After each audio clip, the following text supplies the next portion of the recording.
Part 1. The Invitation to Shadows. Settle into your bed now, finding that perfect position where your body can fully release into the mattress beneath you. Let your breathing slow and deepen as we journey together into a story from another time, another world. Tonight you'll hear the tale of shadows and secrets, of a person who walked between two worlds during the height of the Cold War. Close your eyes and let yourself drift into the gray spaces of history, where nothing was quite as it seemed, and trust was the rarest currency of all. This is a story to carry you gently into sleep, so let each word wash over you like a wave, taking you deeper into rest with every sentence. The year is 1978, and our story begins in the divided city of Berlin, where a concrete wall splits not just a city but an entire ideology, an entire way of seeing the world. On both sides of that barrier, people live their lives, work their jobs, love their families, but between them moves a figure who belongs fully to either side. This person has a name in the West and a different name in the East, has an apartment in a fashionable district near the Kurfürstendamm, and a small flat in a grey socialist housing block in Pankow. This is the life of a double agent, and tonight we follow one such individual through the labyrinth of deception, loyalty, betrayal, and ultimately, survival. Let yourself sink deeper into your pillow as we meet this figure emerging from the fog on a cold November morning. They are known as Volkov in the East, a mid-level cultural attaché who processes visa applications and organizes art exhibitions that celebrate socialist realism and the triumph of the working people. In the West, they are called Viktor, a freelance journalist and translator who writes occasional pieces about life behind the Iron Curtain, someone who can move between worlds because of family connections and a carefully cultivated reputation for political neutrality. The truth, as you might imagine, is far more complex, layered like the sediment of ancient geology, compressed under the weight of secrets. Viktor was recruited by British intelligence 7 years ago, turned because of ideological disillusionment, and a pragmatic understanding of which side of history would ultimately prevail. But Volkov, that Eastern identity, that too is real in its way, fed by genuine relationships and a deep understanding of the Russian soul that comes from heritage, from blood, from childhood memories of Moscow winters. The genius of a successful double agent lies not in choosing a side but in becoming genuinely both identities, in compartmentalizing so completely that each self believes in its own reality when inhabiting that particular role. As you breathe slowly in and out, imagine what it must be like to wake each morning and decide which person you will be that day, to cross that border and feel your very consciousness shift, your posture change, your thought patterns reconfigure themselves to match the expectations of those who watch you always watch you. The paranoia is constant but must never show. The fear is real but must be transmuted into confidence, into the casual ease of someone who has nothing to hide. And yet, hidden in coat pockets and beneath floorboards, in the secret compartments of cigarette cases and the false bottoms of briefcases, lies the evidence that could mean execution, that could mean a basement cell in Lefortovo prison or a quiet disposal in the Spree River. Tonight, as you drift toward sleep, you need not carry such burdens. You are safe in your bed, in your home, free from the weight of duplicity. But follow the story as it unfolds. Let it be a dream that carries you through the night, and perhaps in the morning you will wake with a deeper appreciation for the ordinary honesty of your own life. For now, let us go back to the beginning, to the moment when Viktor first became Volkov, when the invitation to shadows was extended, and despite knowing better, despite every instinct for self-preservation, was accepted. The room grows darker around you as we slip into the past, and your breathing slows to match the rhythm of memory itself, steady and inevitable as a train crossing nighttime borders. Part 2: The Recruitment and the Crossing. The recruitment happened in Vienna, that neutral city where East and West could meet without quite touching, where the coffee houses still carried the aroma of the old empire, and where certain conversations could occur in quiet corners while string quartets played Schubert. Viktor had been attending an international conference on European literature, presenting a paper on the symbolism in Bulgakov's The Master and Margarita, when a man sat down at his café table uninvited. The man was British, that much was obvious from the cut of his suit and the way he ordered his coffee, but he spoke fluent Russian with a slight Baltic accent, and he knew things about Viktor that should not have been known, details about family members still living in the Soviet Union, about youthful indiscretions and ideological doubts that had been shared only in the most private of circumstances. The conversation was brief that first time, merely a laying of cards on the table, a demonstration of how much was already known, and how much more vulnerable Viktor actually was than he had imagined. There was no immediate request, no dramatic demand for betrayal, just an exchange of business cards and a suggestion that they might speak again, that there could be mutual benefit in continued acquaintance. Viktor left that café with his hands trembling, walking the streets of Vienna for hours as the autumn rain began to fall, and in those hours of walking he performed the mental calculation that all potential defectors must make. On one side of the equation was safety, loyalty to the system that had educated him, fear of the consequences for himself and his family. On the other side was a growing conviction that the Soviet system was fundamentally broken, that the idealism of his youth had curdled into cynicism, and perhaps most practically, that the British already knew enough to make his life very difficult if he refused to cooperate. 3 days later, at a second meeting in a small gallery near the Belvedere Palace, Viktor agreed to provide information, though in his mind he framed it not as betrayal but as a form of bearing witness, of ensuring that the truth about life in the Soviet bloc would be known in the West. This rationalization is common among those who cross such lines, and it serves a psychological purpose, allowing the agent to maintain some sense of moral coherence even as they engage in actions that could be considered treasonous. The British handler, who now revealed his name as Thomas, explained that Viktor would not be asked to do anything dramatic at first, would not be required to photograph documents or recruit subagents or engage in any of the more dangerous aspects of espionage. Instead, he would simply continue his life, continue his work, and periodically provide assessments of people he encountered, analysis of political and cultural trends, the kind of information that someone in his position would naturally accumulate without any special effort. For the first year, this arrangement felt almost innocent, barely crossing the line into genuine espionage.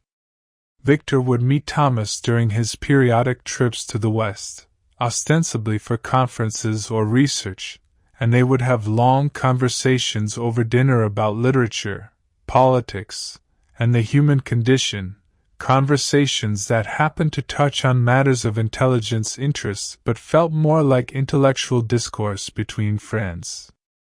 The reports Viktor provided were written as essays, analytical pieces that could have been published in academic journals if not for their occasional inclusion of personal observations about Soviet officials and their private opinions.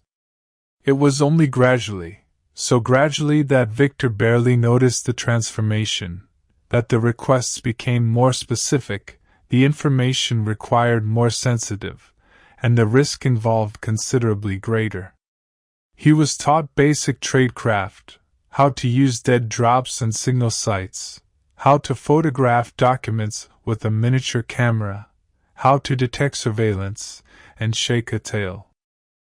As you lie here in the darkness, your body growing heavier with each breath, imagine that moment of transformation when a person crosses from one category of being into another, when the amateur becomes the professional, when the dabbler becomes the committed. There is rarely a single instant of decision but rather a series of small steps, each one seeming logical and justified in the moment, until one day you look back and realize you have walked miles from where you started, and the path back has vanished into the mist. Viktor experienced this realization one winter evening in East Berlin, standing at the window of his small apartment in Pankow, watching the snow fall on the gray buildings below, and understanding with sudden clarity that he was now fully committed, that there was no returning to innocence, that he had become what in Russian is called a predatelь, a traitor, regardless of how he framed his actions to himself. But alongside that realization came another, equally powerful understanding. He was good at this. The compartmentalization that had troubled him at first now came naturally, effortlessly. He could be Volkov at the Cultural Ministry without any internal dissonance, could argue socialist positions with genuine fervor, could cultivate friendships with KGB officers without feeling like a fraud. And then he could cross to the west and become Viktor again, meet with Thomas and his colleagues, provide his reports with the detached professionalism of a scholar submitting research. The human mind is remarkably adaptable, and given time and necessity, it can normalize almost any situation. The fear that had characterized those first months faded into a kind of heightened alertness that became his new baseline, and he learned to read the subtle signs that indicated whether he was under observation, to sense the presence of watchers the way a deer senses predators in the forest. Part 3. The Architecture of Deception. The key to successful long-term espionage is establishing patterns that seem natural, unremarkable, the kind of routine that surveillance teams grow bored watching because nothing ever happens. Viktor understood this instinctively and crafted his life accordingly, creating a rhythm to his movements that was predictable enough to seem innocent, while containing within it the necessary flexibility for operational activity. His work as a translator provided the perfect cover, requiring him to meet with various people at cafes and restaurants, to receive packages of documents that needed translation, to maintain a schedule that was busy but not rigidly fixed. A meeting with a British intelligence officer could be disguised as a consultation with an academic colleague or a discussion with a potential client about a translation project. The exchange of information could occur in plain sight, hidden within the ordinary transactions of professional life. The technical aspects of tradecraft became second nature over time. Viktor learned to read the subtle signals left at predetermined locations that indicated whether a meeting was confirmed or cancelled, whether there was danger or all was clear. A chalk mark on a particular lamppost, a flower pot moved to a specific window, a newspaper folded in a certain way and left on a bench, these became a language more fluent to him than any of the 4 conventional languages he spoke. Dead drops were positioned throughout both halves of the city, innocent-seeming locations where materials could be left and retrieved without direct contact between agent and handler. A loose brick in a park wall concealed a waterproof container. A particular book in a used bookstore contained a hollowed space where film cassettes could be hidden. The underside of a bench in a cemetery held a magnetic case that could be retrieved in seconds during an apparently casual rest stop. The photography of documents required the most technical skill and presented the greatest risk, since being caught with a miniature camera would be impossible to explain away. Viktor had been provided with a camera disguised as a cigarette lighter, a marvel of engineering that could photograph a page of text in available light without a flash. The process required bringing work home from the cultural ministry, which was allowed for senior staff like Volkov, then photographing the documents on his kitchen table late at night when the neighbors would be asleep and unlikely to notice the small sounds of pages turning and the click of the camera shutter. Each roll of film represented hours of careful work and contained enough evidence to warrant execution if discovered.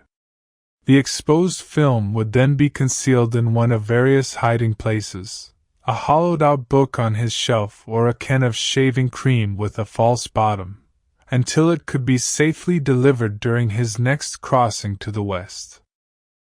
The psychological pressure of this double life manifested in ways both subtle and profound, though Viktor learned to manage the stress through a combination of compartmentalization and a kind of professional pride in the quality of his work. He took satisfaction in a well-executed operation, in the successful transmission of valuable intelligence, in the positive feedback from Thomas about how his information had contributed to important policy decisions in London.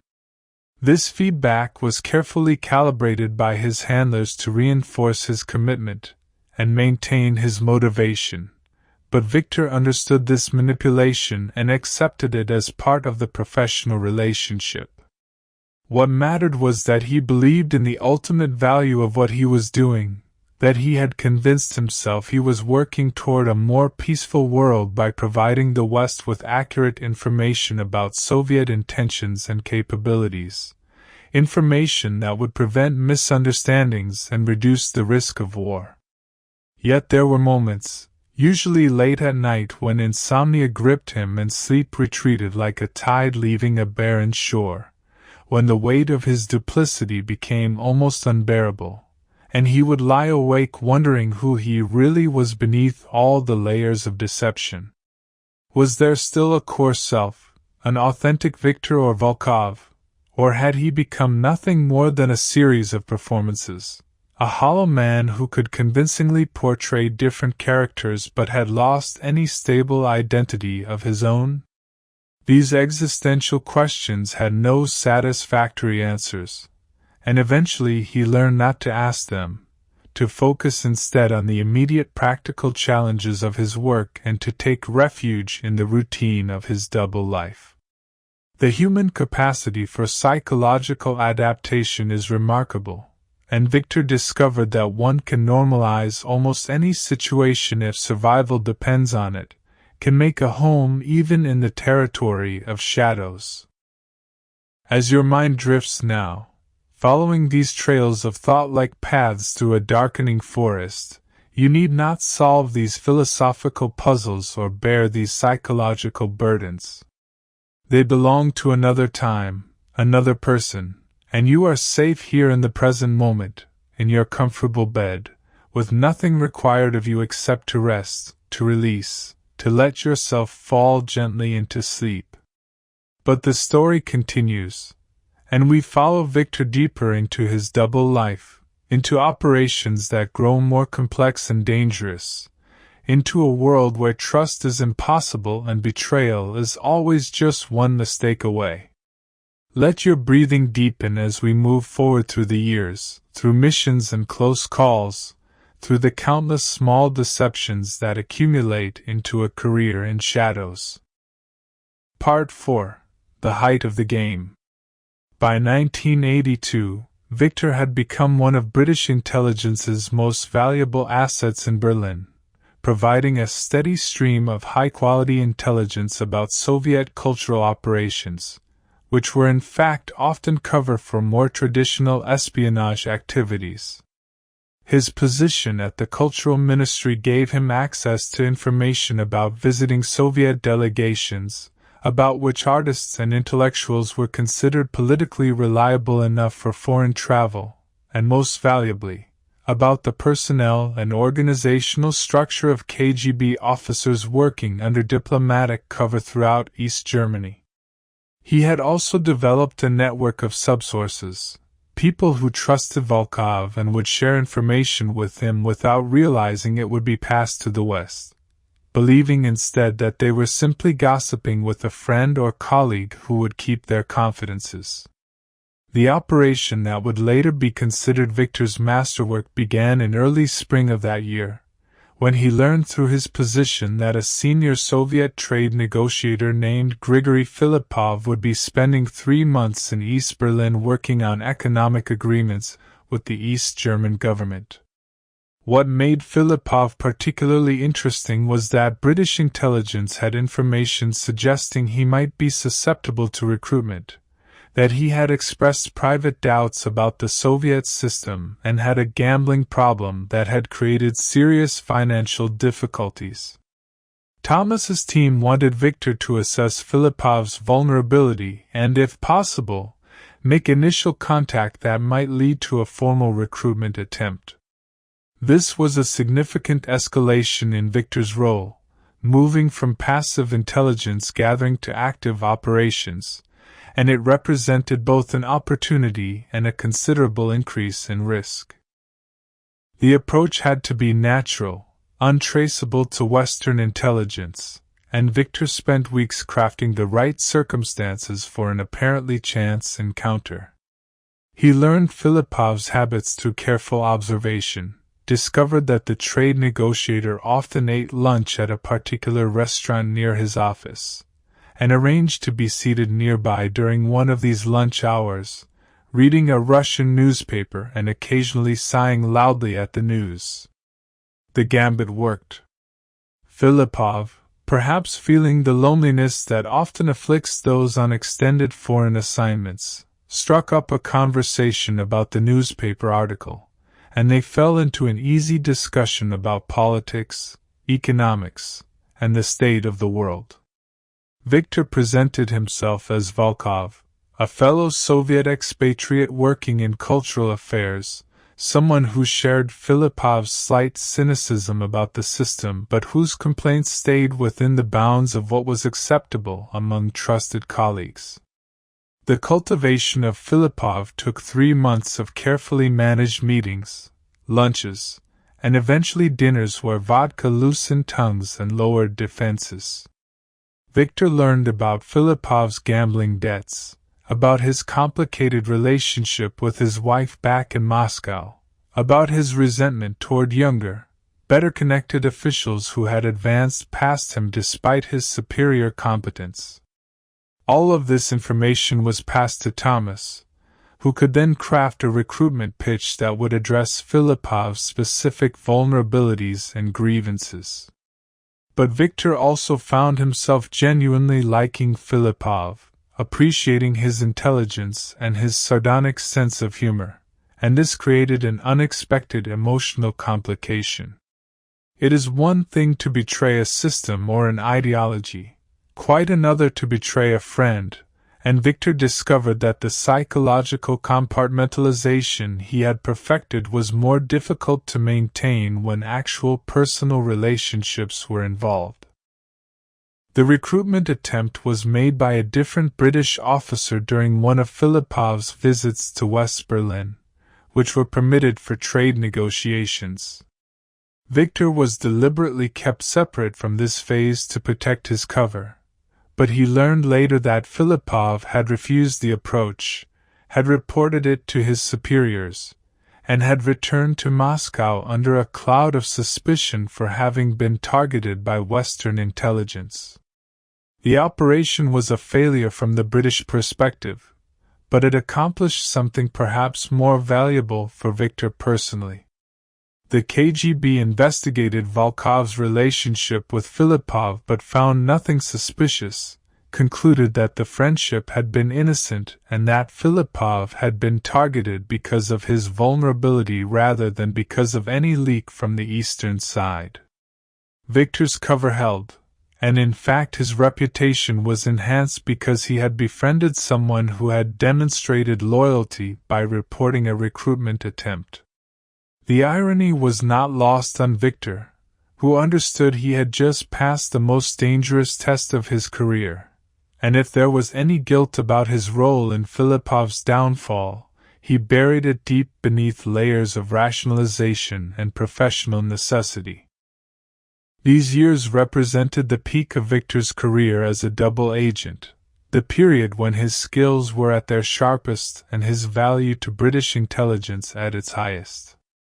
He moved through both worlds with the confidence of a master craftsman, extracting information with such subtlety that his sources rarely realized they had revealed anything significant, passing intelligence to his handlers with such smooth efficiency that dead drops were cleared and serviced without attracting the slightest attention. He had become, in the terminology of the intelligence services, a perfectly run agent, the ideal asset who required minimal supervision and delivered maximum results. But as every experienced intelligence officer knows, it is precisely at such peaks that the danger is greatest, when success breeds confidence and confidence leads to the small mistakes that bring entire networks crashing down. Part 5. The First Cracks. The beginning of the end, though Viktor did not recognize it as such at the time, came with a personnel change in Moscow Center, the headquarters of KGB Foreign Intelligence. A new chief of counterintelligence was appointed, a man named Volodya Andreev, who had built his reputation by uncovering several Western moles within Soviet intelligence services. Andreev was a true believer, one of the last of the generation that had come of age during the Great Patriotic War and maintained absolute faith in the communist system despite all evidence of its dysfunction. He was also methodical, patient, and blessed with the particular form of intelligence that sees patterns where others see only noise, the kind of investigator who can review years of operational records and notice the tiny anomalies that indicate the presence of a security breach. Andreev initiated a comprehensive review of all Soviet intelligence and diplomatic personnel who had regular access to sensitive information and who also had routine travel to the West. His theory, which proved correct more often than not, was that long-term penetrations could be identified by looking at patterns of Western intelligence successes over time, and correlating them with who had access to the compromised information. This technique, known as mole hunting, is painstaking and time-consuming, requiring the cross-referencing of thousands of operations over years or even decades, but when done properly it narrows the field of suspects to a manageable number. Viktor's name appeared on Andreev's list not because of any single suspicious incident but because of the statistical anomaly of being consistently present in situations where Western intelligence later demonstrated knowledge they should not have possessed. The investigation proceeded slowly and without Viktor's knowledge, as the most effective counterintelligence operations always do. Rather than confronting suspects or dramatically increasing surveillance, Andreev's team simply watched and waited, looking for the mistake that would provide confirmation of their suspicions. They reviewed Viktor's travel records, his meeting patterns, his financial situation, his personal relationships, searching for anything that seemed inconsistent or unexplained. They ran surveillance occasionally, varying the timing and methods to avoid establishing a pattern that Viktor might detect, watching to see if he practiced any tradecraft or took counter-surveillance measures that would indicate espionage training. They also used techniques of provocation, feeding slightly different versions of information to Viktor and his colleagues to see if those variations appeared in Western intelligence reporting, creating a kind of trap that would identify the source of any leak. Viktor's sixth sense for danger, that heightened awareness that had kept him alive and free for so many years, began to trigger warning signals that something was wrong, though he could not initially identify what or why. There were tiny changes in the behavior of colleagues at the Cultural Ministry, moments of conversation that stopped when he entered a room, a subtle distance in interactions that had previously been warm and collegial. His requests for certain documents began to take longer to be fulfilled, and he noticed that some materials he would normally have access to were suddenly classified at a higher level than before. These signs were ambiguous, could have been explained by any number of innocent factors, but Viktor had not survived this long by ignoring his instincts, and his instincts now told him that the temperature had changed, that the water in which he swam was growing warmer in ways that preceded boiling. He communicated his concerns to Thomas during their next meeting in West Berlin, using language that was deliberately vague because they were meeting in a semi-public location and electronic surveillance was always a possibility. Thomas took the concerns seriously, and back in London a debate began about whether to extract Viktor immediately or maintain the operation and see if his fears proved justified. The decision was made to continue, but with enhanced security measures, including the establishment of an emergency extraction plan that could be activated within hours if necessary. Viktor was given a set of danger signals he could use to indicate if he needed immediate evacuation, including a phone number that would be answered 24 hours a day and would trigger a rescue operation if he used a specific code phrase.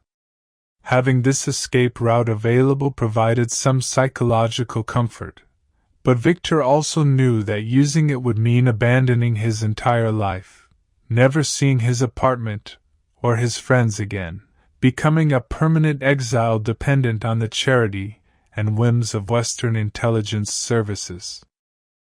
The strain of this period took a toll on Viktor's health and psychological state in ways that even his well-developed compartmentalization techniques could not fully contain.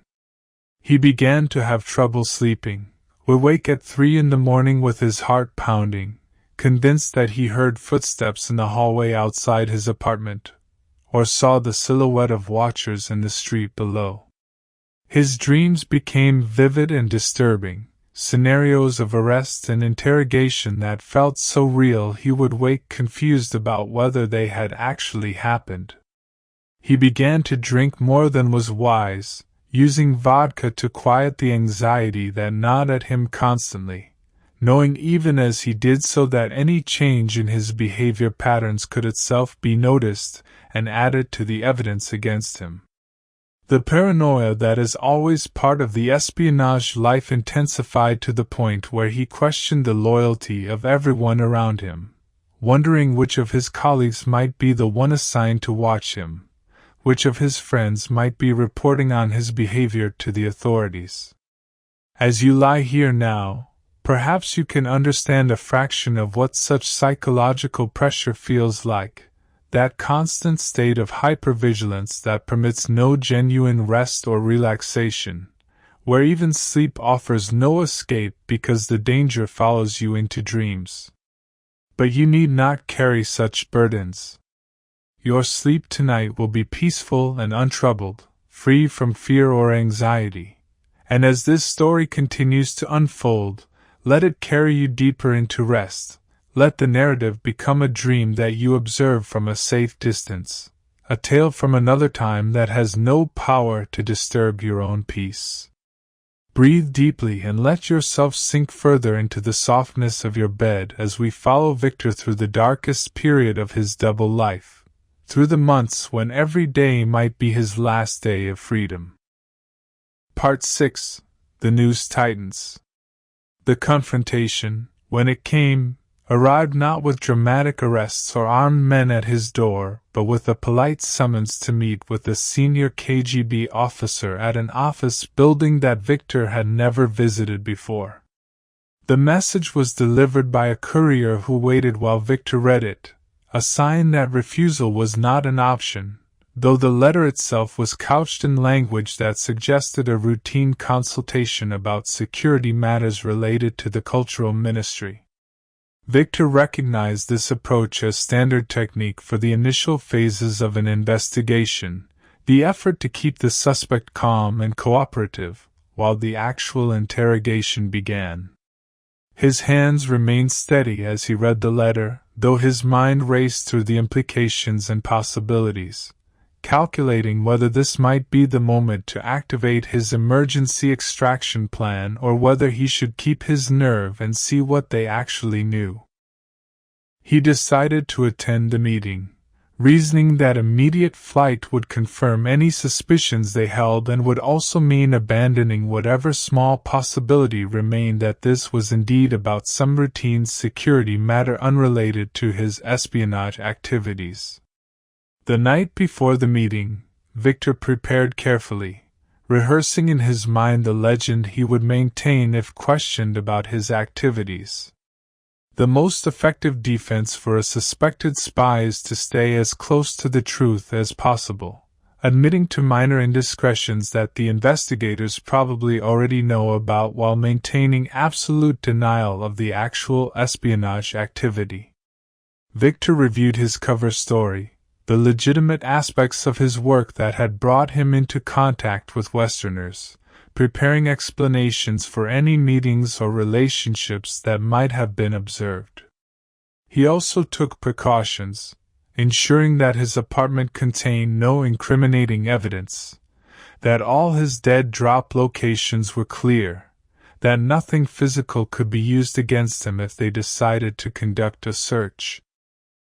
The interview was conducted by a colonel named Petrov, a man in his 50s with gray hair and tired eyes who conducted the entire session with an air of melancholy professionalism, as if he were a doctor delivering bad news rather than an interrogator pursuing a spy.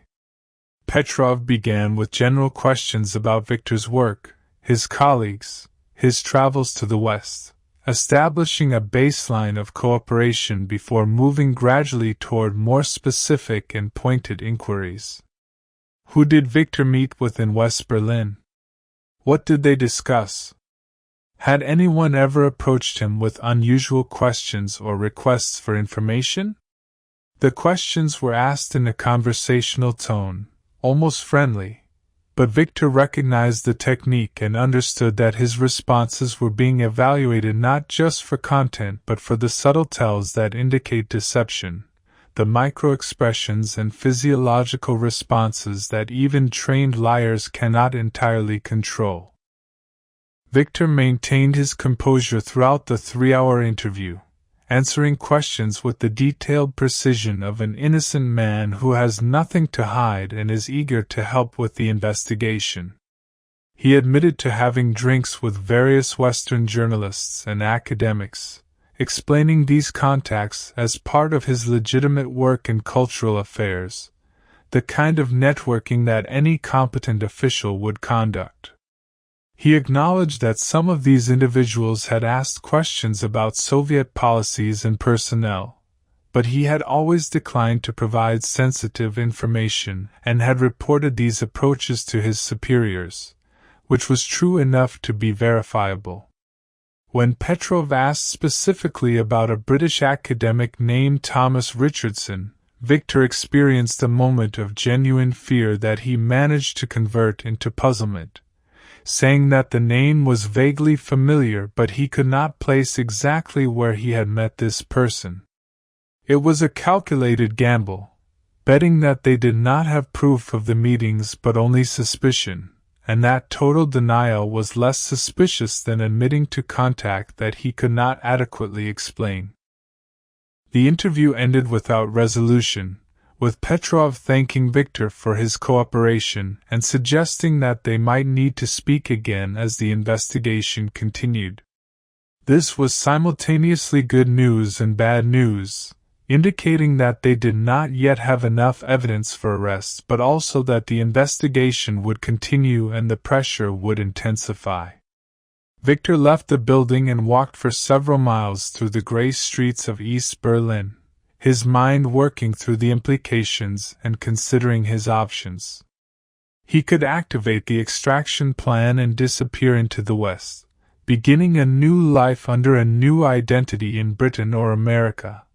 But such a choice would mean never seeing his mother or sister again, would mean abandoning everyone and everything he knew.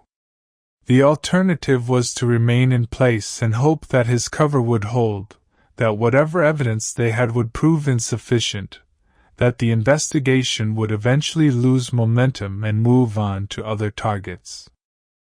That evening, Viktor made a decision that surprised even himself given the circumstances. Rather than running, rather than increasing his security precautions and pulling back from all risky activity, he decided to make one final collection from a particularly valuable source before preparing to go to ground. This source was a KGB officer named Sergei who trusted Volkov and occasionally complained about corruption and incompetence within the organization, providing exactly the kind of insider information that British intelligence found most valuable. Viktor had cultivated this relationship carefully over 2 years, and Sergei had recently mentioned having access to a document about planned security changes at several Soviet embassies in Western Europe, information that would be invaluable to British operations in those countries. Viktor knew that meeting with Sergei now, when he might be under surveillance, was foolish and dangerous, but he also felt a stubborn pride in completing his mission, a refusal to let fear dictate his actions or compromise his reputation as a reliable operative. The meeting with Sergei took place at their usual location, a beer garden in Prenzlauer Berg where the noise of other patrons provided cover for their conversations. Sergei was in a talkative mood, frustrated by recent bureaucratic tangles in his department, and he shared information freely while Viktor committed it all to memory, knowing that he could not risk taking written notes.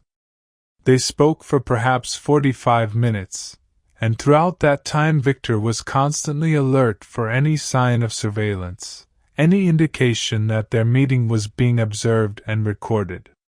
He detected nothing, but the absence of obvious surveillance could itself be a sign of sophisticated monitoring, and when he left the beer garden he executed a complex series of movements designed to identify any tail, doubling back on his route, entering buildings through one door and leaving through another, using the reflections in shop windows to observe the street behind him. He completed these maneuvers and satisfied himself that he was clean, but the nagging doubt remained, the possibility that the surveillance was simply too good for him to detect. Part 7. The Final Gambit. The intelligence from Sergei proved to be as valuable as Viktor had hoped, and when he transmitted it to Thomas during a carefully planned dead drop in the West, he received rare praise from London for the quality and timeliness of the information. But this success came with a cost that Viktor would not learn about until later. The KGB investigation of the security changes at Soviet embassies that followed the British preventive measures would eventually lead counterintelligence analysts to calculate that the leak must have come from someone with access to that specific document, and the list of people with such access was very short. Sergei was on that list, and so was Volkov, since his position gave him legitimate reasons to review security protocols at facilities where Soviet cultural events would take place. The noose was tightening, though Viktor did not yet realize how close it had come to his throat. The summer of 1983 brought a subtle but unmistakable change in atmosphere, a heightening of tensions between East and West that made the work of intelligence services on both sides both more important and more dangerous. NATO was conducting major military exercises in Western Europe that the Soviet leadership viewed as provocative, while Moscow had deployed new intermediate-range missiles in Eastern Europe that prompted fierce debates in Western capitals about how to respond. In this climate of increased suspicion and paranoia, counterintelligence services on both sides became more aggressive, and the margin for error for agents like Viktor shrank to almost nothing. Any mistake now could be fatal, and Viktor knew that his time operating in Berlin was approaching its end one way or another, that events were moving towards some kind of climax that would determine his fate. The decision to extract was ultimately made not by Viktor but by London, when a particularly sensitive source within Soviet military intelligence reported that the KGB had identified 3 suspected Western agents within East German operations and was preparing to make arrests in a coordinated operation designed to roll up an entire network. The source could not provide names, but Thomas and his colleagues calculated that Viktor was almost certainly on the list, and they activated the extraction plan they had prepared months earlier. Viktor received the signal on a Tuesday morning in August, a specific pattern of advertisements in a West German newspaper that he monitored daily, and he understood immediately that he had less than 48 hours to disappear. The plan was elegant in its simplicity. Viktor would attend a legitimate cultural event in West Berlin, a film screening that he had been invited to as Volkov and which provided a natural explanation for his crossing, but he would not return when the event ended, would instead proceed to a safe house where he would be held until arrangements could be made to move him to London. The execution of an extraction is always the most dangerous part of any intelligence operation, the moment when the agent is most vulnerable and the opposition most alert. Viktor packed a small bag with essential documents and a few personal items that would not attract attention if his apartment were searched after his disappearance. But he had to leave behind most of his possessions, the accumulated material evidence of 7 years living as Volkov. He looked around his small apartment one final time, at the books on the shelves and the photographs on the walls, knowing he would never see this place again, that this chapter of his life was closing forever. There was surprisingly little sentiment in this moment, only a professional focus on the task ahead and a determination to execute the plan without error. He had rehearsed this extraction dozens of times in his mind, and now he simply followed the steps as if he were an actor performing a well-learned role. The crossing into West Berlin occurred without incident at Checkpoint Charlie, where Viktor presented his papers as Volkov and mentioned casually to the East German border guard that he was attending a French film festival screening at a cinema in Kreuzberg. The guard examined his documents with routine boredom and waved him through, and Viktor walked across that invisible line that separated 2 worlds, feeling the weight of his double life lift from his shoulders with each step he took into the West. He attended the film screening as planned, sitting through a 2-hour French New Wave film that he barely registered, his mind focused on the next steps of the extraction. When the screening ended and the other attendees from East Berlin gathered to return through the checkpoint, Viktor simply walked in a different direction, turning down a side street where a car was waiting with a British intelligence officer behind the wheel. The drive to the safe house took 20 minutes through West Berlin's nighttime streets, and Viktor spent those minutes looking out the window at the city he was leaving behind, memorizing details he knew would fade with time but which in this moment seemed impossibly vivid and significant. The safe house was a modest apartment in Charlottenburg, comfortably furnished but anonymous in a way that suggested it had been used for this purpose before, a way station for agents in transition between their old lives and whatever came next. Thomas was there waiting, and they shook hands with genuine warmth, the relief of a successful extraction breaking through the professional reserve that had characterized their relationship. There was no celebration, not yet, but there was satisfaction in having beaten the odds, in having survived when so many others had not. Thomas explained that Viktor would remain here for 3 or 4 days while arrangements were made to move him to London, where he would undergo extensive debriefing and eventually be resettled under a new identity in Britain or possibly America or Australia, depending on his preference.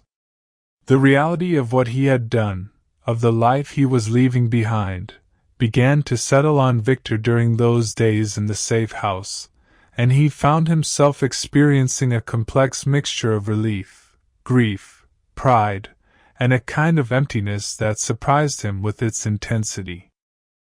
The debriefing in London lasted for 3 months, conducted in a secure facility in the suburbs where Viktor was questioned systematically about every aspect of his 7 years as a double agent, about the people he had known and the operations he had participated in, about the organizational structure of the KGB and the vulnerabilities of the Soviet system.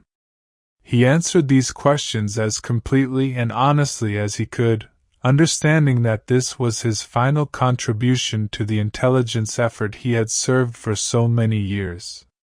The debriefers were professional and courteous, but Viktor also understood that he was being evaluated, that his value as an asset extended beyond the information he provided to include his potential usefulness as a propaganda tool or his possible involvement in training future agents in tradecraft. He cooperated fully with all of this, having no illusions about his status or his future, understanding that he was now dependent on British intelligence for his survival and his new identity, that he had traded one form of dependence for another. The resettlement, when it finally came, was to a small city in northern England, a place chosen specifically because of its anonymity and distance from London's intelligence community. Viktor was given a new name, David Thompson, and provided with a cover story as a translator who had worked for various international organizations and was now semi-retired and freelancing from home. The British government provided him with a modest pension in recognition of his years of service, enough to live comfortably if not lavishly, and he settled into a life that felt surreal in its ordinariness after the intensity of his double existence. He rented a flat overlooking a park, joined the local library, took long walks through the unfamiliar streets of his new home, and tried to construct some kind of coherent identity from the fragments of his past lives. The transition was more difficult than he had anticipated, and he found himself struggling with depression and a sense of purposelessness that no amount of debriefing or preparation had really prepared him for. The question of who he really was, that existential puzzle he had avoided during his operational years, now became unavoidable and consumed many of his waking hours during those first months in England. Was he Viktor or Volkov or David, or some combination of all three, or none of them? Had there ever been an authentic self beneath all the performances? Or had he become nothing more than a collection of learned behaviors and strategic presentations? The question troubled him because it had no satisfactory answer, because the very concept of authentic identity seemed problematic in light of his experience. Perhaps, he came to think, there was no essential self, no core identity that existed independent of the roles we play and the contexts we inhabit. Perhaps we are all performing versions of ourselves, and the only difference between an intelligence agent and an ordinary person is that the agent is more conscious of the performance and more deliberate in its execution. This philosophical conclusion brought a measure of peace, an acceptance that his fractured identity was not an aberration, but simply a more extreme version of the universal human condition. Part 8, Epilogue. The years passed, as years do, and David Thompson built a quiet life in northern England that bore little resemblance to the dramatic existence of Viktor and Volkov. He continued to work as a translator, occasionally taking on projects that interested him but mostly enjoying the freedom to decline work and spend his time reading, walking, and thinking. He developed a few friendships with neighbors and fellow library patrons, relationships that were genuine in their way but which he kept carefully shallow, never revealing anything about his past beyond the cover story he had been given. There were moments when he felt the urge to tell someone, anyone, the truth about who he had been and what he had done, but he resisted these impulses, understanding that such revelations would serve no purpose except to relieve his own isolation, and even that relief would be temporary and would come at the cost of burdening someone else with dangerous knowledge. In his 60s now, looking back on his life from the vantage point of age and distance, David could see the patterns and choices that had led him from Moscow to Berlin to this small English city, could trace the logic of his decisions even if he could not finally say whether they had been right or wrong. He had betrayed his country of birth in service of what he believed were larger ideals, had risked his life repeatedly for a cause he thought was just, and had survived when many others had not. Whether the intelligence he provided had actually contributed to peace or had simply been grist for the mill of Cold War competition, he would never know for certain. The British had assured him that his work had been valuable, had made a difference, but he had been in the business long enough to know that such assurances were themselves a form of management, designed to maintain the morale and loyalty of assets even after they had ceased to be operationally useful. What remained, in the end, was memory and the attempt to make some kind of meaning from the accumulated experiences of a complicated life. David found himself thinking often about the people he had known in both his former existences, wondering what had become of Sergei and others who had trusted Volkov and been betrayed, wondering whether the KGB had ever fully understood the extent of the penetration or had simply moved on to other concerns as the Cold War wound down and the Soviet Union itself began to crumble. He thought about Grigory Filippov, the trade negotiator whose recruitment had failed but whose life had been damaged in the attempt, and he felt genuine remorse for his role in that damage even though it had been necessary from an operational perspective.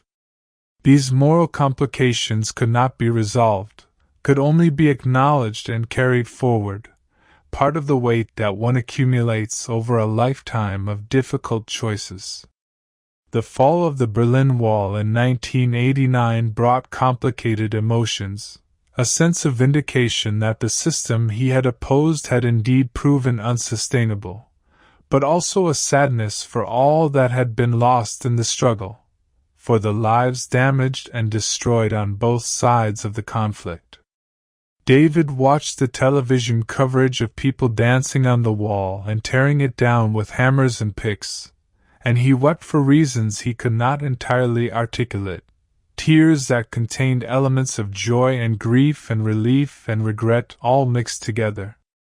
The world that had defined his life was ending, and while its ending meant that his sacrifices had not been in vain, it also meant that the context that had given meaning to those sacrifices was dissolving, leaving only the personal consequences and the memories. In the quiet of his later years, David Thompson found a measure of peace that had eluded Viktor and Volkov during their operational lives, a peace that came from acceptance and from the simple rhythms of ordinary existence. He learned to sleep without fear of midnight arrests, to walk the streets without checking for surveillance, to have conversations without calculating what information could be safely revealed.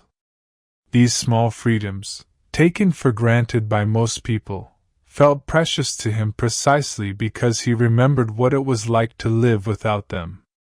And in this peace, he discovered something that might be called wisdom, an understanding that the grand geopolitical struggles that had consumed his middle years were in some ways less significant than the ordinary human connections and simple pleasures that make up the actual substance of a life.